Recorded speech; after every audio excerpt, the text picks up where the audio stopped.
Oi, tudo bem com vocês? Hoje nós já vamos para a nossa 11ª aula. O tema hoje é o Reino Dividido e o Reino do Norte. Começar sobre a divisão do reino. Até a época de Salomão, Israel estava unificado. A gente viu já que desde a época de profeta Samuel, ele conseguiu unificar as 12 tribos. Aí ele ungiu Saul, primeiro rei, sobre as 12 tribos. Depois ungiu também Davi como rei de Israel. Aí depois de Davi, o sucessor vai ser seu filho Salomão.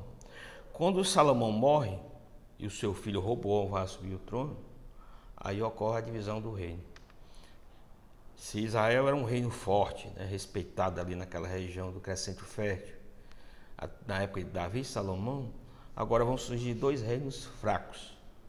Porque com a dinastia davídica só fica dois reis, aliás, duas tribos. A tribo de Judá e a tribo de Benjamim. E as outras 10 tribos vão seguir Jeroboão e vão formar o que chama de Reino do Norte. Então vão surgir esses dois reinos. O reino de Judá, o reino do sul, onde vai reinar a dinastia davídica. E a capital vai ser Jerusalém. E o reino do norte, que muitas vezes é chamado de Israel, ou é chamado também de Efraim, porque é a tribo mais importante das tribos do norte. A capital mais importante vai ser Samaria. A história de Israel, a partir dali, é contada nessa perspectiva de dois reinos. Está narrado no livro de 1º e 2º Reis. E ele vai intercalando a história do reino do norte com o reino de Judá. Ele fala dos reis que reinaram em Jerusalém e, ao mesmo tempo, ele vai falando também, cronologicamente, dos reis que reinaram em Samaria. Já o livro de Crônicas, 1º e 2º Crônicas, ele vai falar só da dinastia davídica. Ele vai somente falar dos reis que reinaram em Jerusalém, porque esse livro foi escrito depois do cativeiro e o propósito dele era mostrar que Deus tinha sido fiel e tinha cumprido a promessa que havia feito ao rei Davi. Então a divisão do reino ela surgiu por várias causas. Né? Quais são as datas mais importantes para a gente entender bem aqui a cronologia da história? A divisão da nação hebraica, depois da morte de Salomão, foi em 931 a.C. Aí, no ano de 722 a.C., Samaria vai ser destruída, o reino do norte vai ser destruído. 722 a.C. A expansão assíria não vai conseguir conquistar Jerusalém. Jerusalém vai cair somente 126 anos depois, em 586 a.C., mas já com a expansão de Nabucodonosor, ou Império Babilônico. Quais foram as causas políticas da divisão do reino de Israel? A primeira, existia uma rivalidade entre a tribo de Judá e a tribo de Efraim, porque ambas achavam que tinham o direito da primogenitura.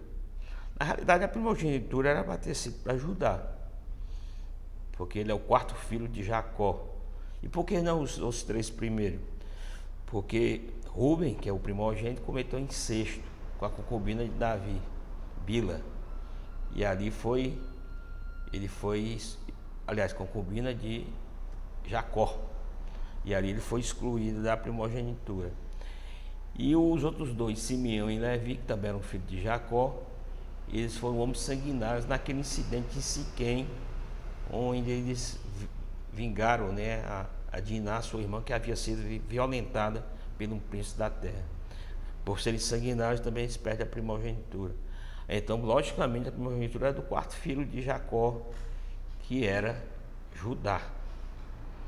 E vai ser a tribo mais importante, vai ser a tribo messiânica. Dela vai surgir Jesus. Vai ser o maior exército de Israel, vai ser a tribo de Judá. Mas quando Jacó vai abençoar da primogenitura, ele abençoa os filhos de José. Quando ele recebe os dois filhos de José, Efraim e Manassés, como dele, ele está dando porção dupla da herança, que o primogênito tinha direito.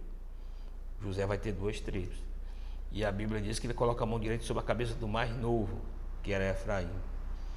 E até José pensa que ele está equivocado, porque está cego. Tinha disposto os filhos bem direitinho.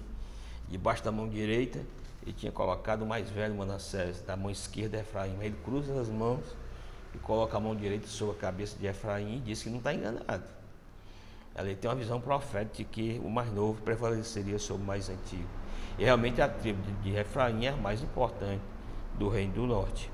Outra causa dessa divisão do reino foi a política opressora de Salomão. Para manter todo aquele luxo da corte, a gente viu, né, na aula passada, ele cobrou uma carga forte, uma carga de tributos excessiva. As pessoas pagavam muito imposto para manter o luxo da corte. Ele dividiu Israel em 12 intendências, e cada intendente, cada distrito, era responsável durante um mês para manter a mesa do rei. E aí, lá em Reis é descrito o tanto de gêneros alimentícios que era necessário para manter toda aquela opulência do Império de Salomão. Também colocou durante 3 meses os israelitas para trabalhar nas suas construções. Então foi uma política extremamente opressora para o povo. Certo? Então isso foi uma das causas. Outra causa também foi a fraqueza espiritual de Salomão. Porque ele cometeu apostasia, ele começou a adorar os falsos deuses nos templos que ele havia erguido para suas mulheres, né, estrangeiras adorarem. E a unidade de Israel era o culto ao único e verdadeiro Deus, né, que era, na época, no tempo de Salomão. E ali ele enfraqueceu as tribos quando ele vai para a apostasia, e Deus disse que vai castigá-lo por isso. É tanto que o profeta Aías, que é o profeta da época de Salomão, ele vai se encontrar com Roboão, né? Com Jeroboão no campo, vai pegar a sua capa e vai partir em 12 pedaços, e vai dar 10 pedaços da sua capa num gesto simbólico, uma ação simbólica, a Jeroboão, que Deus daria a ele 10 tribos. E Roboão, que é o filho de Salomão, ficaria somente com 2 tribos. Então essa palavra se cumpriu, essa palavra do profeta Aías, quando teve a divisão do reino logo após a morte do rei Salomão. Outra causa também foi a arrogância de Roboão, que ele primeiro se aconselhou com os anciões, os mais idosos, e disseram: não, abrande aí a carga de impostos, tente ser conciliador, depois você ganhar a confiança do povo, aí sim você vai poder reinar da forma como você quer sobre eles. Mas a Bíblia diz que ele ouviu o conselho dos mais novos, que mostrava exatamente que ele tinha que mostrar a força, poder, para consolidar o seu reino. E quando Jeroboão, as 10 tribos, procura ele, aí diz lá em 2 Crônica 10, 14: meu pai fez pesado o vosso jugo, porém eu ainda o agravarei. Meu pai vos castigou com açoites, eu, porém, vos castigarei com escorpiões. Essa palavra foi o suficiente para as 10 tribos saírem.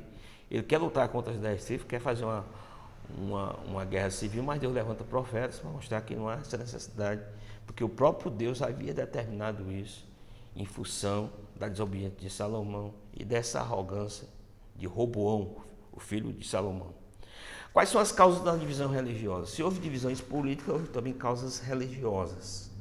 E essas religiosas foi que agravaram mais a situação do reino do norte. A primeira foi que Jeroboão, o primeiro rei do reino do norte, e lá, nessa época ele reinava em Siquém, ele mandou construir 2 bezerros de ouro. Colocou um em Betel, colocou um mais ao norte, em Dan, na tribo de Dan. E ali disse o seguinte: olha, vocês vão adorar agora esses bezerros. Por quê? Porque ele tinha medo do povo ir a Jerusalém nas festas obrigatórias. 3 vezes por ano, todas as tribos tinham que ir a Jerusalém. Na Páscoa, né, na festa de Pentecoste, na festa do tabernáculo, era obrigatório aí. Eles vocês foram para Jerusalém, lá no templo, que tinha ficado com Roboão, as pessoas vão se rebelar contra mim, e aí eu não terei controle sobre a população. Por isso que eles fazem esses bezerros de ouro, que é a desgraça das tribos do norte, porque todos os reis que vão reinar no reino do norte vão seguir os caminhos de Jeroboão e vão adorar esses bezerros de ouro. E essa idolatria vai enfraquecer as tribos do norte. Outra coisa que ele fez, ele instituiu um novo sacerdócio. Ele disse que a partir dali qualquer pessoa podia ser sacerdote, podia ser levita, porque por serviço religioso, pela lei de Moisés, só podia ser os levitas. E o sacerdócio só na casa de Arão, os descendentes de Arão. Mas ele disse: não, qualquer um pode ser. Por quê? Porque grande parte dos levitas, dos sacerdotes, haviam ficado em Jerusalém, onde estava o templo de Salomão. E aí também mudou as festas religiosas, estabeleceu outras datas que não coincidiam com o calendário religioso de Israel. E isso foi o grande problema do reino do norte, porque todos os reis foram maus no reino do norte. E ali a gente vai ver que É uma época de grande instabilidade política também. Geralmente um rei matava o outro. E ali era uma época em que todos seguiram o caminho de Jeroboão e foram para a idolatria, de tal forma que em 722 as 10 tribos vão ser destruídas pelos assírios, vão ser levados para o cativeiro, na média, e de lá nunca retornam. A história do Reino do Norte. Agora vamos ver aqui como é que foi lá no Reino do Norte. Ele recebeu o nome de Israel. Você está lendo no livro de 1º e 2º Reis, muitas vezes é chamado de Israel, essas 10 tribos do Reino do Norte. Os profetas, como o profeta Osés, que é um profeta do Reino do Norte, às vezes chamam também de Efraim. Tem uma hora que ele diz assim: Efraim está entregue aos ídolos, deixai-o, porque Efraim vai ser a tribo mais importante do Reino do Norte. Esse reino teve 3 capitais. A primeira capital foi Siquém, depois, por um curto período, foi em Tisa, e por fim, a capital mais importante, que mais no relato bíblico a gente vai encontrar como capital do Reino do Norte, é Samaria, que é uma cidade planejada. O rei Onri, que é o pai de Acabe, manda construir Samaria sobre um monte e se torna a capital do Reino do Norte. Nenhum dos reis foi bom nesse Reino do Norte. Uma avaliação da Bíblia sempre diz assim: ninguém fez o que é reto aos olhos do Senhor. Todos seguiram o caminho de Jeroboão, que foi o caminho da idolatria. E uma época de grande instabilidade política. Nesses 209 anos de existência do Reino do Norte, ele teve 12 dinastias. A dinastia é o quê? Quando o rei passa o reinado para os seus herdeiros, para os seus filhos. Então teve 12 dinastias no período de 209 anos e teve 19 reis. Geralmente o rei assassinava o outro. Quando era uma dinastia, ele matava todos os herdeiros, naquela época tribal, e constituiu uma nova dinastia. Né? Nessa brincadeira teve 12 dinastias. Diferente do reino de Judá, que a gente vai estudar na próxima aula, que todos que reinaram em Jerusalém eram da dinastia davídica. Porque Deus tinha feito uma promessa a Davi, que a gente chama de Pacto Davídico, de que sempre haveria um descendente de Davi no trono de Jerusalém. O primeiro rei vai ser Jeroboão, mas para a gente entender bem o contexto da época, vamos ver o contexto internacional. Nos primeiros anos do Reino do Norte, o grande adversário deles é a Síria, que é chamado também Reino de Arã, que ficava ao norte. A Síria, capital Damasco, né, que ainda hoje existe, e fica ao norte de Israel. Esses eram os grandes opressores. E tinha uns reis chamados Ben-Hadad. Tinha um rei também chamado Azael, que foi ungido até pelo profeta Eliseu. E Eliseu, ele chora quando ele vai ungir Azael, o rei da Síria, porque ele vê as atrocidades que ele vai fazer nas guerras, de rasgar o ventre das mulheres grávidas. Porque Deus vai levantar esse rei para fazer juízo sobre as tribos do norte, e vão ficar entregues à idolatria. Depois o reino da Síria começa a decair. E começa a surgir um grande império, que é os assírios. Os assírios ficavam naquela região da Mesopotâmia, né, que ficava entre o rio Tigre e o rio Eufrates. A capital da Assíria vai ser Nínive. Um povo extremamente cruel e sanguinário, que mutilava os seus adversários.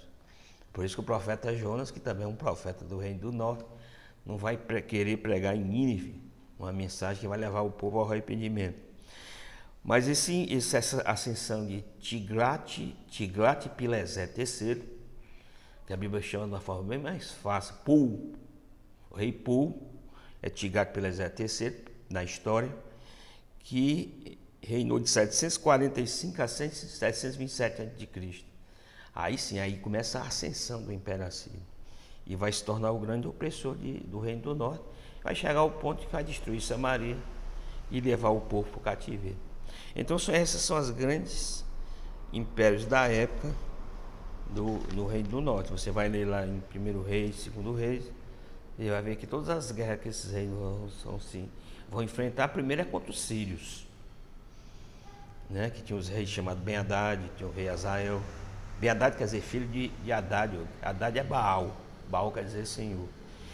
E depois vai surgir os assírios, um povo muito mais cruel do que os sírios, para essas duas palavras, mas tem que fazer essa distinção. Primeiro são os sírios, depois os assírios.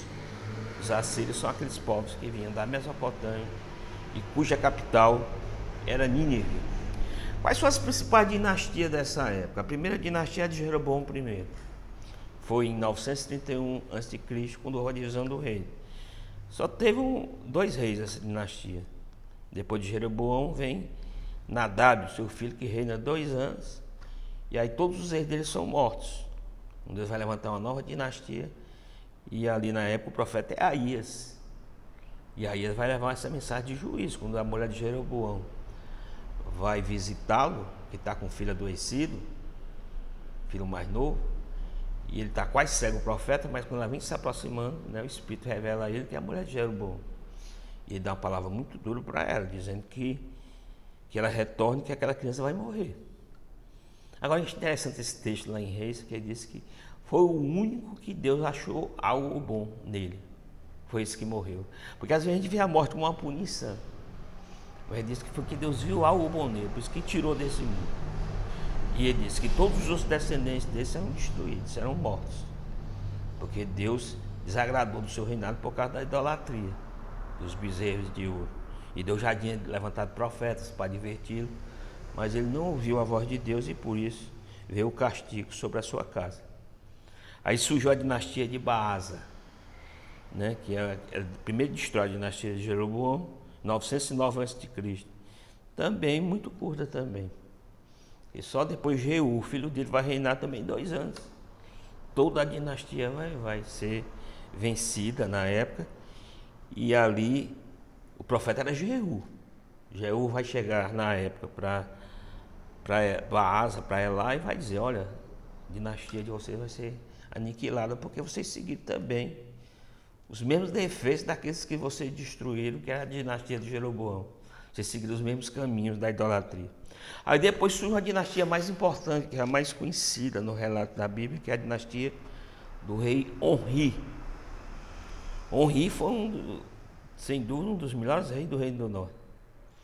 Mas a Bíblia dedica a ele 8 versículos e avalia como um péssimo rei, que não fez nada correto diante de Deus. Mas ele é um rei tão importante, esse rei Onri, que ele construiu Samaria, que é uma cidade como Brasília, né? Uma cidade planejada para ser capital do Reino do Norte.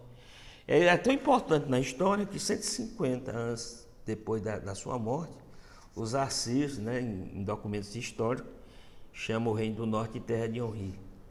Mas a Bíblia dedica 8 versículos e diz que foi um péssimo rei. Por quê? Porque a Bíblia não está vendo, é diferente da história, não está vendo os feitos humanos dele. A Bíblia, ela usa os fatos históricos, a Bíblia é fiel à história, tem que entender isso. Não é um conjunto de lendas, mas é Deus revelando dentro da história. Mas a preocupação da Bíblia é ensinar por meio das vidas desses reis. É tanto que o rei Acabe, que é filho de Onri, é um rei fraco, né? Que era mandado pela mulher Jezabel. É o que a gente chama aqui no Nordeste de barriga branca, né? Ele era altamente manipulado pela mulher, um rei fraco, o rei Acabe. Mas a Bíblia dedica vários versículos a ele. Por quê? Porque na época de Acabe apareceu um dos maiores profetas de Israel, que é o profeta Elias, que é o profeta dessa época. Nessa época de Acabe também surge Micaías, que quando o rei Acabe vai lutar contra os sírios em Ramote de Gileade, ele faz uma aliança com Josafá, que Josafá era um bom rei lá em Jerusalém. A gente vai ver depois de conquistar o reino de Judá. Mas ele tinha um defeito terrível: fazer aliança com o ímpio. E fez aliança com Acabe. E quase morre por isso. Porque quando ele começa a consultar os profetas vêm e dizem assim: olha, vá, que eu vou dar a vitória. Mas aí o profeta Josafá desconfia, pergunta: não tem nenhum outro profeta aqui não? E aí Acabe diz: tem um, que é o profeta Micaías. Mas ele nunca profetiza nada bom para mim. O profeta diz: mas mande chamá-lo. Quando o profeta Micaías chega, começa com ironia: vá, Deus vai dar a vitória. Confirma o que os outros profetas estão dizendo. Mas de repente eles notam que ele não está dizendo a verdade. Ele é inquirido a dizer a verdade. Ele disse que teve uma visão e viu o céu aberto. E viu o Senhor num conselho lá e perguntando: qual é o espírito de mentira que eu vou mandar para enganar os profetas de Acabe? Interessante que nessa época, desses livros escritos antes do cativeiro, é um Deus que tem controle até sobre as forças malignas, né? E hoje é assim, ele tem. Deus tem soberania sobre todas as coisas.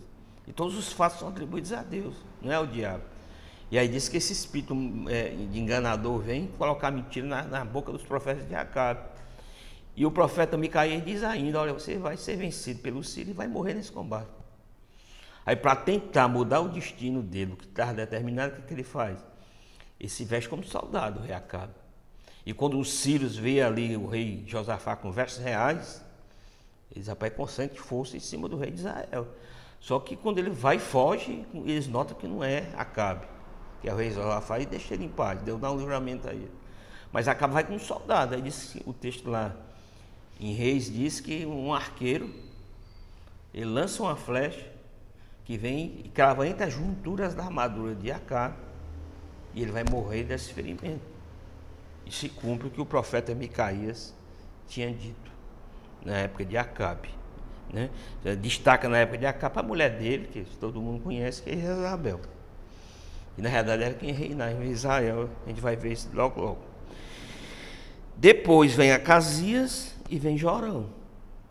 Dois reis também vão continuar a dinastia de Onri. Mas Davi, o profeta Elias, já tinha dito, né, naquele incidente que Jezabel manda matar Nabote, né, que você vê como ele era fraco, Acabe, que ela chega em casa e está chorando, porque tinha uma horta lá, um sítio vizinho, o palácio dele, e ele quer comprar e o Nabote não quer vender. Ela disse, pai, por acaso tu é rei, deixa que eu resolvo isso aí. Aí contrata duas testemunhas falsas para dizer que Nabote tinha cometido blasfêmia contra o Deus de Israel. E ali ele é apedrejado e é morto. E ali ele entrega essas vinhas, né, de Nabote ao seu marido Acabe, em Jezreel, ali. E aí o profeta Elias vem e diz que por causa dessa atrocidade, e outras também que a gente vai ver, que o profeta Elias vai combater muito Jezabel na época. E ali ele diz que o reino dele vai ser destruído, que essa dinastia dele, os reis dele vão ser mortos. E realmente Jeú vem, mata toda a família de Jorão, né, que a Bíblia diz que tinha 70 príncipes e Marias, e ali estabelece uma nova dinastia. Na época de Acabe, logo depois de Acabe, aí vem Acasias, Jorão. Quem vai, na realidade, vai ser o profeta Eliseu, o grande profeta dessa época. Para a gente saber encaixar os profetas. Aí do norte teve dois grandes profetas, Elias e Eliseu. Eliseu vem logo depois, vai reinar durante 5 reis. Ele vai ser um profeta importantíssimo. Vai reinar por cerca de 50 anos. Aliás, no período de 6 reis.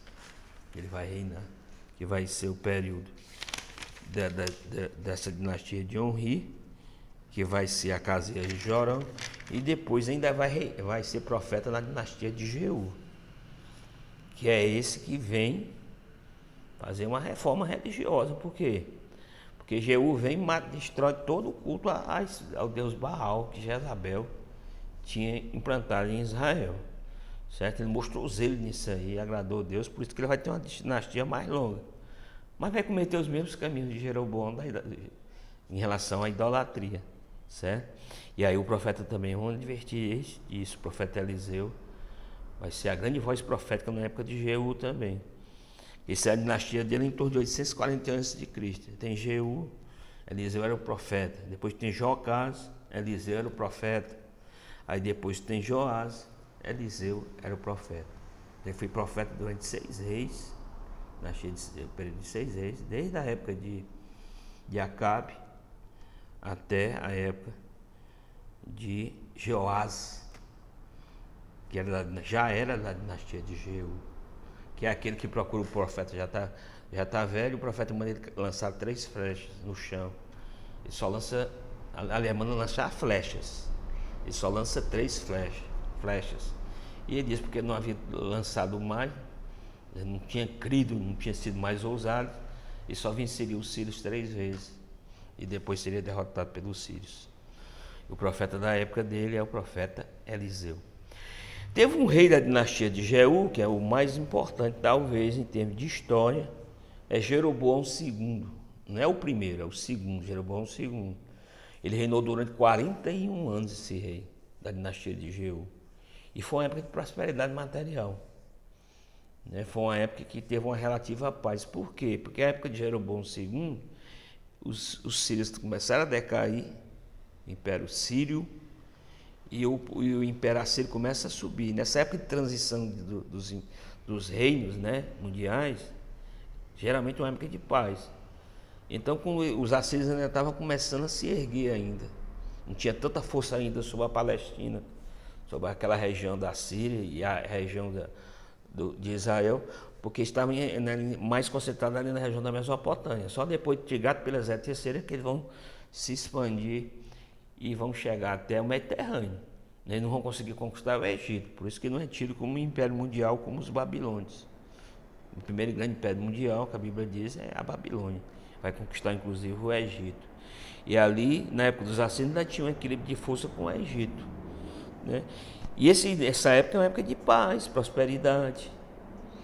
Agora, é uma época em que essa prosperidade material beneficia meia dúzia de pessoas. Por isso Deus vai levantar grandes profetas. E essa época aí, em torno de Jeroboão II, em torno do ano 750 a.C., é a época que vai surgir os chamados profetas e escritores. Porque eles vão deixar um material, ou escrito, ou então tradição oral, que depois vai ser escrito. Porque nessa época os profetas eles faziam, chamavam de oráculos. E ali era tipo uma poesia que eles, né, declamavam na frente do templo, ou cantavam.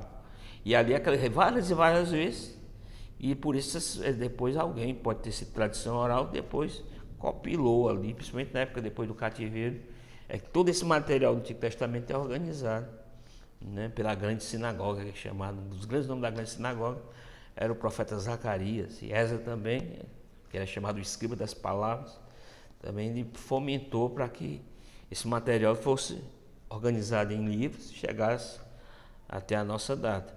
Mas nessa época, Deus vai levantar o profeta Amós. O profeta Amós é um dos profetas que tem uma mensagem social mais forte da Bíblia. Ele chama as mulheres de Samaria de vacas de Bazã.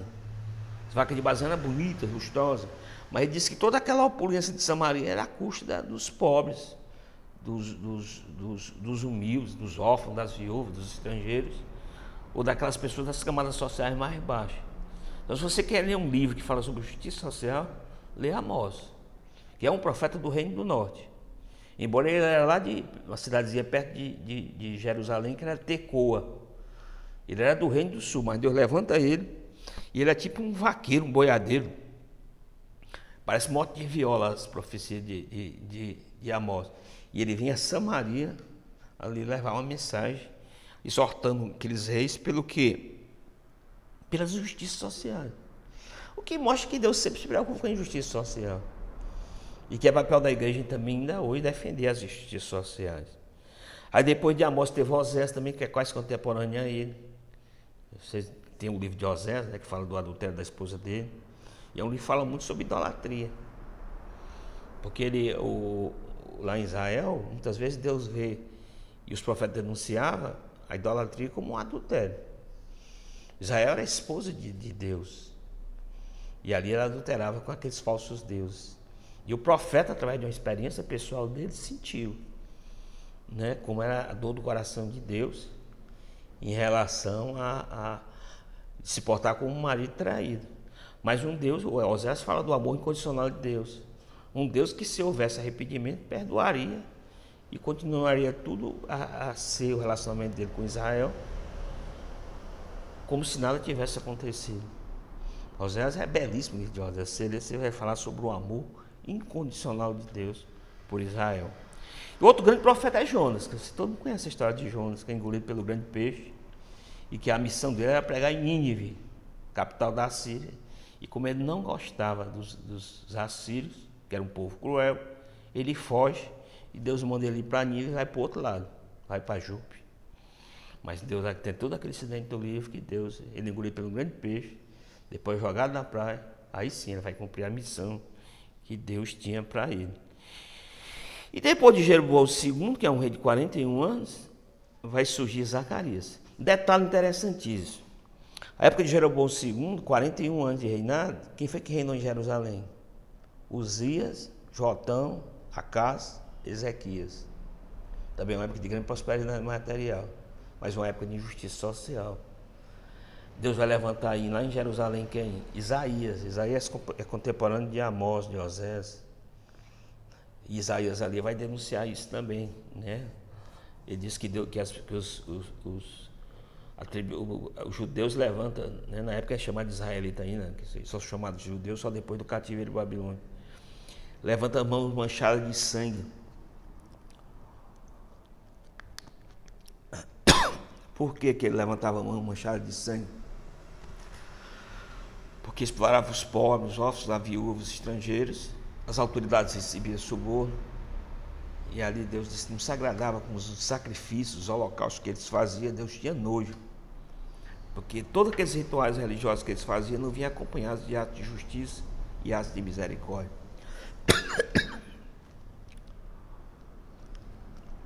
Que é um alerta para nós hoje. Deus não se agrada, nós temos aqueles momentos de adoração, mas a gente não vai lá para o necessitado, para o órfão, para a viúva. A gente não se indignar com as coisas erradas, como a corrupção. As autoridades receberem subornos. Isso mostra que o nosso culto também tem que ter, essa forma de adoração, tem que ter também essa preocupação social. Outro profeta também lá em Jerusalém, nessa época, é Miqueias. O profeta Miqueias. Enquanto Isaías pregava na aristocracia, na corte, porque ele era também da família real, o profeta Isaías. Então ele pregava mais em Jerusalém. Já o profeta Miqueias, também com uma mensagem de juízo, também de denúncias sociais, vai pregar na zona rural da tribo de Judá. Certo? Então esses profetas, eles nos mostram que hoje nós também temos que ter essa mensagem profética. É função da igreja denunciar as injustiças sociais. É função da igreja se indignar contra a exploração do pobre e dos necessitados. E o último rei da dinastia de Jeú, Zacarias. Aí depois vão ter 30 anos, quando depois Zacarias vai reinar há pouco tempo, né? Logo depois de Jeroboão II, que é uma época de grande prosperidade, como eu já falei. Esses outros reis vão reinar 30 anos. Salum, Menahem, Pecaías, Peca. O último rei é Osés. Aí na época de Osés vai ter a invasão de Samaria, né? Porque em 724 a.C., um rei assírio chamado Salmanasar vai sitiar Samaria. Vai ter um cerco de 2 anos. 722 a.C., o rei Sargão conquistou Samaria. E aí 27.800 israelitas foram levados para uma região da Média. Porque os assírios, eles tinham uma ideia do seguinte, que a rebelião ocorria com os povos conquistados por causa eles estavam no seu torrão natal, estavam na sua pátria, né? E que dava mau sentimento de nacionalidade e provocava rebelião. O que é que eles faziam? Eles remanejavam os povos conquistados. Então eles pegaram esses israelitas, 27.800, levaram para uma região da Média. E geralmente eles levavam o melhor da população, levavam pessoas que podiam ser aproveitadas em outros lugares. A região da Média onde hoje é o Irã. E essas 10 tribos, elas desaparecem, né? Como tribo, elas perdem a sua identidade. E aí ele pega pessoas da região da Babilônia e traz para repovoar Samaria. E ali dá essa junção do povo que havia ficado na terra com esses povos que vieram da Babilônia, surgiu uma raça mista, né? Com forte sincretismo religioso, que era os samaritanos. É por isso que os judeus não gostavam de samaritanos, porque os judeus, principalmente a partir de Esdras, que é o pai do judaísmo, ele falava da ideia da raça eleita. Ele combatia casamento com povos, com outras nações, né? Os judeus tinham que casar com a judia. E por quê? Porque eles falavam daquela ideia da raça eleita, da pureza racial, porque dela viria o Messias, ou viria Jesus. Mas aí os samaritanos não, eles formaram povos com forte sincretismo religioso. Você vê que aquela mulher samaritana, ela pergunta a Jesus, onde é que deve adorar? Aqui no Monte Gerizim, onde tinha aquele culto com forte sincretismo religioso.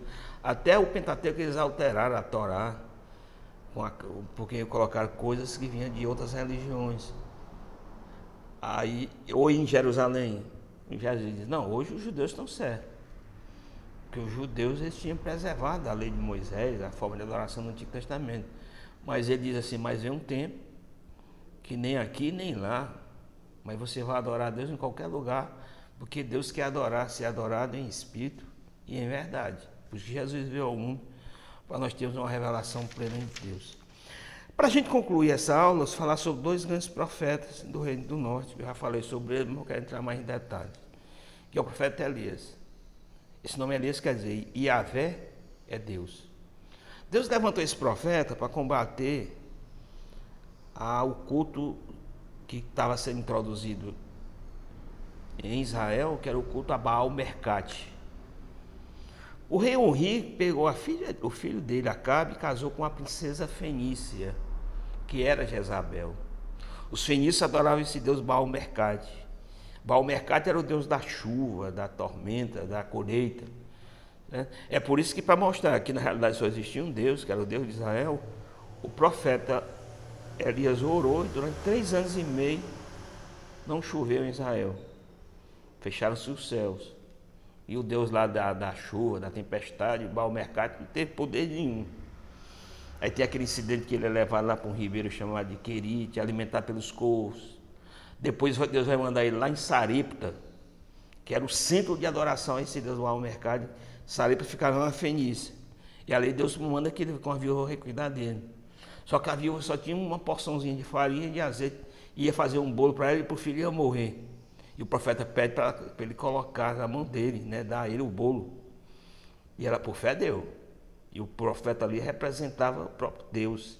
E ali não faltou mais farinha na panela, nem azeite na botija. Porque Deus multiplicou. Aí depois o filho daquela viúva morreu. O profeta Elias orou, ressuscitou. E o profeta Elias ora e ressuscita o filho da viúva. Ela diz assim, agora eu sei que tu és um homem de Deus. E a palavra que tu prega é a palavra de Deus. Mostrando que o milagre é para confirmar a palavra que é pregada. Mas a salvação vem pela palavra, vem pelo ouvir a palavra de Deus. E aí Elias volta para Jerusalém, para o Reino do Norte. E ali no Monte Carmelo ele vai desafiar 450 profetas de Baal e 400 profetas de uma deusa chamada Azerá. E ali ele faz aquele ritual que ele manda construir os altares. Aí os profetas de Baal se mutilam, aquela coisa, né, de mutilação, de choro todo dia. Mas o Deus dele, o falso Deus dele, não ouve o pranto deles, né, o clamor deles. O profeta Elias faz o altar, 12 pedras, coloca água sobre o holocausto para dificultar mais ainda, que o nosso Deus é o Deus impossível. Faz um rego ali que enche de água, faz uma oraçãozinha curta, cai fogo do céu. E como cai fogo do céu e consome todo o holocausto, e o povo de Israel grita, só Javé é Deus. E os profetas são mortos. Mas logo depois, o profeta vai para o deserto com o meio de Jezabel, que mostrava a humanidade. Por isso que lá em Tiago 5,17 diz assim, que ele era um homem sujeito às mesmas paixões humanas. E orou durante 3 anos e meio, não choveu. Mas ele teve medo de Jezabel. E ali ele pede para morrer. E Deus, o anjo do Senhor vai alimentá-lo. E na força daquela comida ele vai andar 40 dias e 40 noites em direção ao Monte Horebe. E ali Deus se revela novamente a ele, não no terremoto, como ele era acostumado. Elias era o profeta do fogo. Não no vento forte, impetuoso. Mas Deus se revela numa brisa suave. E pergunta, o que estás aqui, Elias? E a gente vê ali naquele relato lá de Reis, que o profeta estava com ideia fixa. Só tem eu. Só eu sou fiel a Deus. Todos os profetas já morreram. E Deus diz, rapaz, vá trabalhar, profeta. Lá unge Eliseu como seu sucessor. Unge Azael como rei da Síria. E unge Jeú como rei de Israel. E ele vai ungir Eliseu como seu substituto. Mas quem vai ungir Azael é o discípulo dele, Eliseu. Quem vai ungir Jeú é um discípulo de Eliseu, como rei de Israel. Mas Deus mostrando que, olha, a obra que eu tenho na tua vida transcende a tua geração. Porque Deus fala como se ele fosse fazer aquilo, mas quem vai fazer os discípulos que eles iam formar. E ali ele vai e unge Eliseu, que vai ser o substituto. Aí tem todo aquele incidente, né, em que Eliseu vai seguir antes dele ser arrebatado, e vai tentar dizer que ele não acompanhasse, mas Eliseu é perseverante, acompanha. Em vários lugares que ele vai, e as pessoas sempre dizendo: tu sabe que teu mestre hoje vai ser arrebatado? E aí Elias disse para Eliseu: se você ver, quando eu for arrebatado, você é meu herdeiro. Porque ele pede para quê?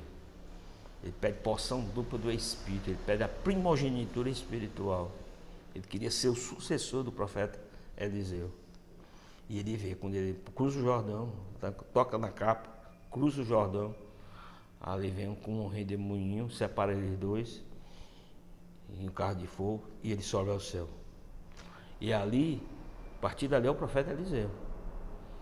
Vai ter esse ministério de 50 anos. Ele volta, toca nas águas, as águas se abrem também do Jordão, ele passa. Chega em Jericó, tem um primeiro problema que a gente deve enfrentar, que a água é salgada, salobra. Ele pega um prato novo com sal, coloca dentro da fonte, ela se torna potável. Sempre usando os elementos da natureza para fazer milagre.